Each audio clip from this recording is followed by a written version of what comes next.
just to go back to that period of time when you were, I don't know where you were, but you were walking down the street and you had just, you broke down because you knew that you hadn't been in his company for 5 or 6 years. I hadn't seen him for really too long a time, and it really broke my heart. Yeah. So I would just want to take that and then put it into this post-Mahasamadhi time. Uh-huh. Without, how has the transition, having been in the physical company of somebody that supremely attractive, and then not then having that, how has that transition been? I would imagine it's quite difficult. Well, boy, there's just so many different levels that question sparks in me.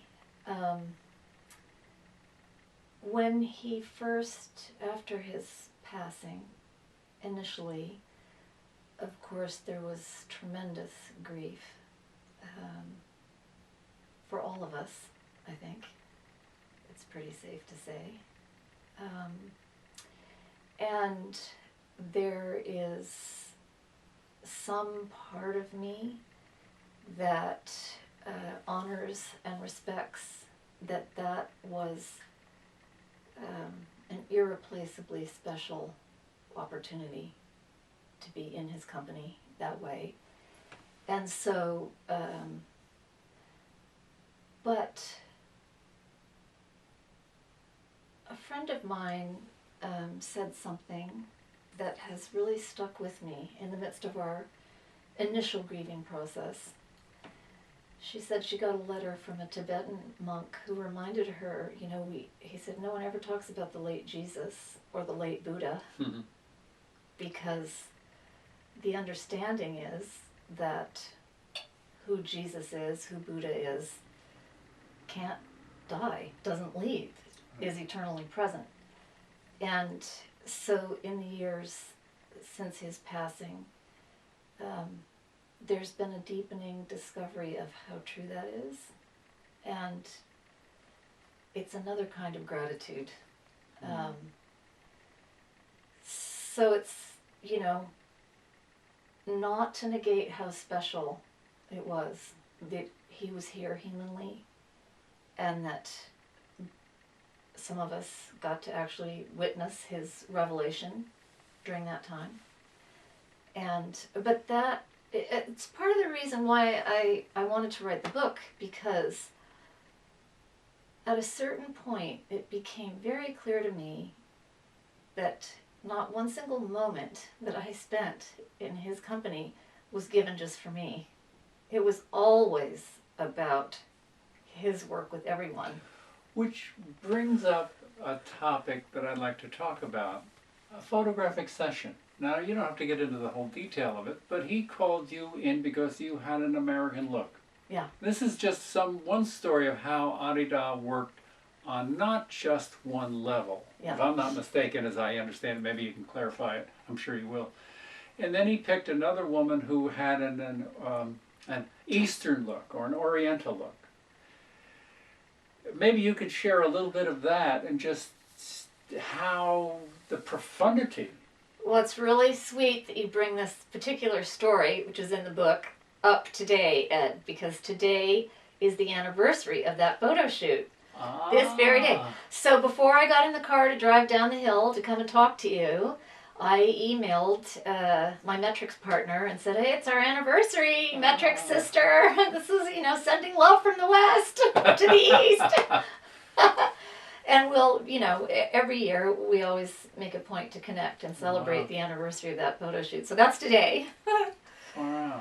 So you were asking something about him working on different levels? Well, you were pointing to, when you were talking about him not being embodied and the work that he did, or always did, seem to be, when he worked with you, we're not just working with you. He was working with, as they say in the traditions, you're a coin. Yes.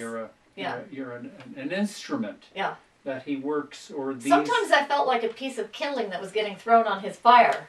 You just feed the fire. in the process of participating with him, tremendous, as I was saying, and tremendous insights and purifications and lessons and strengths are given, and they seem in the moment, because of this innate wisdom of the spiritual force that we were talking about, they seem so perfectly tailored to you.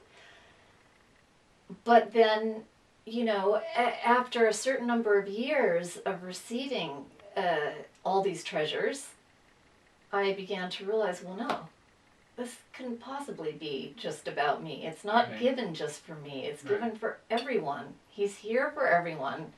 This blessing is for everyone. And how am I going to help everyone, you know? Well, that's what I feel is the importance of this book. Yeah. Is because when I read in that, and I because I'm a student of other teachers also, and it's not unheard of to read in Marababa's books of the work that he does on spiritual levels. And Yeah. when you're in the photographic shoot and you're bending on this bench and in all sorts of positions, but yet 2 days or 3 days later, reading about the American and the Chinese Yeah. news reports of what was happening at that time. Yeah. I know it sounds fantastic, but when you're in his company, you can intuit, you sense that this is, as you say, you're a kindling Yeah. for the work that's happening at another level. At a much greater level than the personal. And, you know, that's always inherent in the blessing communication that he always made. It's personally always perfect, but on the other hand, that perfection arises in the midst of a communication that so transcends the personal. That's always true. But I think his life also, and this gets back around also to something I think you were asking about in this now time after his physical vehicle has passed. He himself, in my view, went through a life trajectory in which he more and more moved in the direction of spiritually working, specifically with a greater focus. In the earlier years, he seemed very concentrated in instructing individuals, and he used that interplay with individuals to build up this incredible body of spiritual literature, because the writings all came out of this, what he learned from these exchanges with, you know, how are people getting off course, what do they need to hear about, what light can I shed. But over the years, he seemed to me increasingly focused in work that wasn't so much about individuals anymore. It was about a world blessing process, and I described lots of stories and details by which that led me to believe this about him in the book. I try to give a very clear sense of the progression that I saw, but so that by the end of his life, his personal qualities and aspects were much more silent and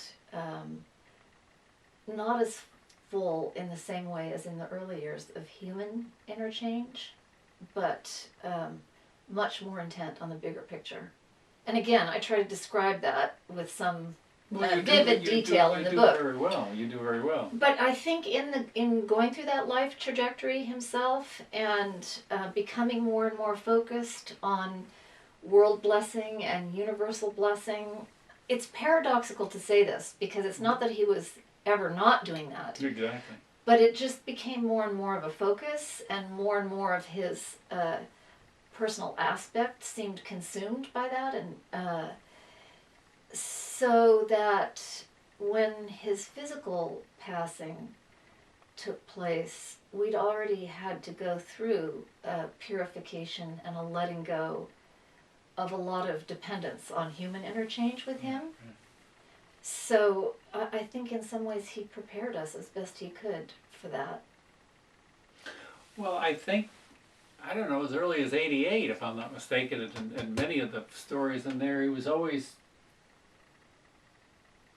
pulling away, so to speak, or removing himself from the dependency Yes. that the devotee had on his physical interaction, Yes. human interaction, because the spiritual force, every person I've ever spoke to, and I did not have much personal time, but every one of them to this day says that you didn't want anything other than to be in that physical company. That was the number one. Yeah. Well, there's nothing more appealing.